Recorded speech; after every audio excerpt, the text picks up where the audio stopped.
Welcome back to another video. This video is going to think about how we can improve nested logit models to overcome a limitation that they enforce upon the researcher, and that is that they impose a hierarchical tree structure when in fact there may be other dimensions to our choice where that hierarchical tree structure might actually do more harm than good as it pertains to the IIA property. So the question we're going to answer is, can we actually depict multiple dimensions of the choice set and multiple hierarchies in a way that's consistent with McFadden's GEV results, but that can also be useful for empirical research? We're going to review briefly a couple of papers that have done this, and then we're going to look at how the current market for large language model artificial intelligence products fits some of these criteria that we're looking for with an additional dimension to the tree structure. The first example that I wanted to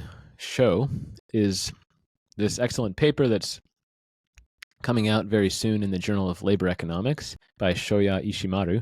It's called Geographic Mobility of Youth and Spatial Gaps in Local College and Labor Market Opportunities. And without getting too much into the details of the paper, there's a part of the paper where youth can choose what sort of college they want to go to, and that might affect their ending career outcomes, which might be part of this story of labor market opportunities, meaning can I go from a low-income household as a kid to a high-income household as an adult. So we call that income mobility. And so the paper's about if certain aspects of the spatial market for the college might be a key contributor to that mobility. So the question or the choice set structure that Ishimaru imposes is that the type of college one attends can be differentiated in multiple dimensions. We can think of two-year colleges being separate from four-year colleges.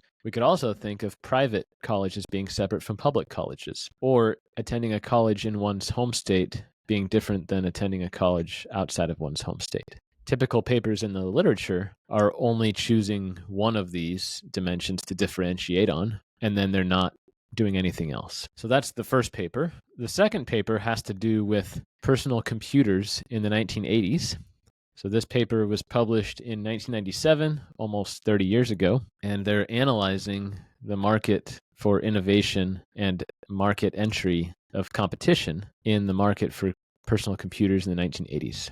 So the authors on this are Tim Bresnahan, Scott Stern, and Manuel Trajtenberg. And basically what they're going to do is they're going to say, well, a computer can fit into multiple different nests simultaneously. It could be from a branded manufacturer like Apple, or it could be from a non-branded manufacturer like Acer, or it could have frontier capabilities, meaning it's got cutting-edge features, or it could be non-frontier in terms of its capabilities. And the idea from both of these papers is that we can use McFadden's theorem that we went through to construct a custom GEV function that will allow for this sort of market structure that would give us realistic substitution patterns. So now let's transition to talk about the current market for artificial intelligence products. And a common paradox, either in the current market for AI or the 1980s personal computer market, is that there's high rates of innovation, but also at the same time high entry rates. So normally, innovation would deter entry because you need some kind of specialized knowledge to enter the market and compete. And we can think of two different ways that the large language models differentiate themselves, just like in the Bresnahan et al. Paper that I just showed you. So we could have models that are frontier or non-frontier in their capabilities. We could also have models that are proprietary or open source. And if we wanted, we could add a third dimension of branded, non-branded. For now, let's keep it simple and just think of these two different sets of nests that are non-mutually exclusive. So if we expand out the full possibilities, these two nests have two combinations each. The total number of combinations is 4. So we can have a nest that's for proprietary models that are frontier. These would be things like GPT-5, Claude Sonnet 4, Gemini 2.5 Pro. We could also have proprietary non-frontier models. These would be things like the old ChatGPT 3.5 or Claude Opus 3. And then we can have open source frontier models, things like Llama 4 Scout or Mistral Large 2.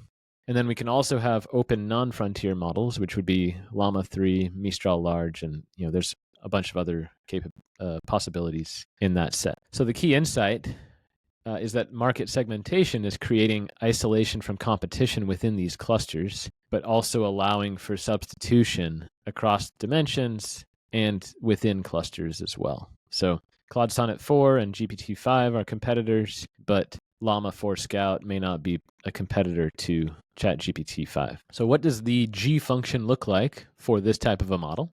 Well, we're going to have 4 different nests.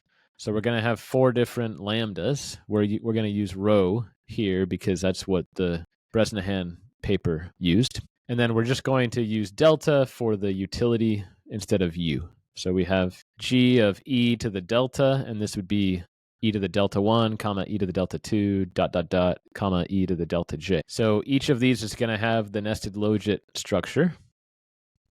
And then we also have the outside good, which we denote by 0. And then we also have these a parameters, which are going to weight these different nests such that the weights add up to 1. So the frontier plus the non-frontier A has to add to 1. The proprietary plus the open source A has to add to 1. And then the rows each have to be between 0 and 1 because that's the nested logit correlation of alternatives within the nest. So if any of the rows is outside of this unit interval, then we're either going to get some degeneracy in the model or we're not going to be consistent with utility maximization. So there's 2 kind of competition effects that this model allows for. One is within nest competition, where Mistral and Llama 4 are competing with each other. So any innovation on either of those margins is going to be cannibalizing from the other. And then there's also cross-nest insulation, where any type of innovation that Llama makes is not really going to be affecting the current customers of Anthropic's Claude or OpenAI's GPT-5. And the reason you might think that this happens is that maybe there's some users out there, they really have to have an open source alternative for their large language model needs. Maybe they need to run it locally because of some proprietary data that they don't want to share with Anthropic or OpenAI, and so on and so forth. So even if Meta were to release a new Llama model, it may not have any impact on OpenAI revenue, even if it's really capable, because the user base is just very different. So this segmentation means that firms can innovate even at the same time as not being able to prevent entry from the competition. So now that we kind of have this understanding, how would a GEV overlapping nest model help with analysis of this market? Well, first comes demand estimation. So when thinking about demand estimation, the market shares are going to be sensitive to the type of task that needs to be done, as well as the privacy needs of the user. If the user needs a lightweight task, then he or she wouldn't need to go to the frontier model for that. Likewise, if there's some privacy need, then going to the proprietary models may not be a good idea. This also means, from a demand estimation standpoint, that the cross-price elasticities are going to vary by the market segmentation. So that just means that if OpenAI raises its price for its subscription model or for its API use, that's not necessarily going to make it the case that Llama will gain users because of that. All the OpenAI users might just go to Claude. There's also something to be said about innovation incentives. So because of this overlapping nest property, then there can be sustainable R&D investment even when there's lots of entry happening at the same time. This can explain why there's competition on the frontier and also open source development simultaneously. So the whole story here is that the consumers in this market are segmented in certain ways with what they're looking for from one of these large language models. And so the companies are going to enter such that they can appeal to each segment of the market.